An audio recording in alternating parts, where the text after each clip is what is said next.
శ్రీనివాస్ స్వాగతం.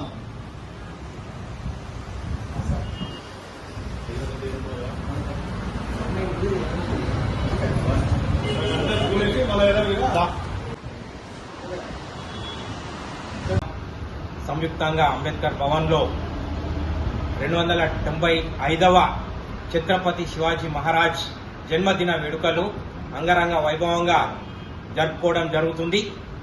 ఛత్రపతి శివాజీ మహారాజ్ కేవలం హిందూ సమాజాన్ని మాత్రమే కాపాడలేదు, భారతదేశం యొక్క గౌరవాన్ని, కీర్తి ప్రతిష్టలను ప్రపంచానికి తెలిసే విధంగా ముఘల్ సైన్యాన్ని తట్టుకొని నిలబడి మన యొక్క స్త్రీల మాన ప్రాణాలు కాపాడి భారతదేశ ఔన్నత్యాన్ని ప్రపంచానికి తెలిసే విధంగా ప్రపంచం ఉన్నటువంటి మిలిటరీ జనరల్స్ ఈరోజు ఛత్రపతి శివాజీ మహారాజ్ యొక్క యుద్ధ తంత్రాలు, గెరిల్లా యుద్ధ నైపుణ్యాలు చదువుకొని వారు కూడా వాళ్ళ యొక్క దేశాన్ని కాపాడుకునే ఆ యుద్ధ తంత్రాల్లో వీటిని అమలు చేస్తున్నారని చెప్పేసి నేను గౌరవంగా తెలియజేస్తున్నాను. ఈ ఛత్రపతి శివాజీ మహారాజ్ కేవలం హిందూ సమాజానికి చేసిందని కాదు, సతీ సహగమనాన్ని అబాలిష్ చేయడమే కాదు, మహిళల యొక్క విద్యను కూడా ఎంకరేజ్ చేసిండు. తర్వాత మన ముఘల్స్ యొక్క ఏంటంటే ఇన్వేషన్ ను అడ్డుకట్ట వేసి భారతదేశాన్ని కాపాడిందని చెప్పేసి తెలియజేస్తున్నాను. ధన్యవాదాలు. చరిత్రను మన లాంటి బడుగు బలహీన వర్గాలు ప్రేరణ తీసుకోవాల్సిన అవసరం ఎంతైనా ఉంటుంది.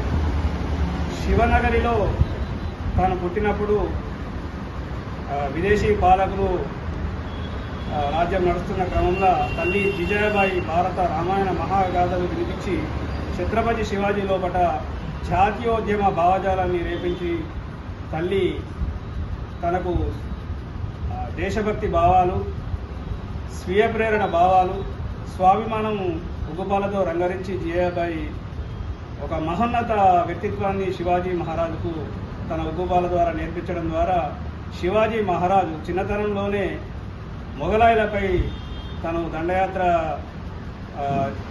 చేసి దాదాజీ కొండదేవ్ రకరకాల గురువుల ప్రేరణతోని సమర్థ గురురామదాసు ఆదేశాల మేరకు తాను మొఘలాయులపై వీరోచిత పోరాటం, కొత్త కొత్త యుద్ధ తంత్రాల ద్వారా మొఘలాయుల నుండి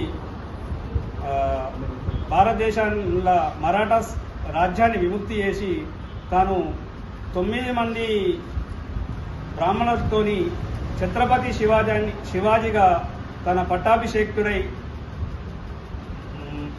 విదేశీ పాలనలో అఖండ భారతం ఎక్కడా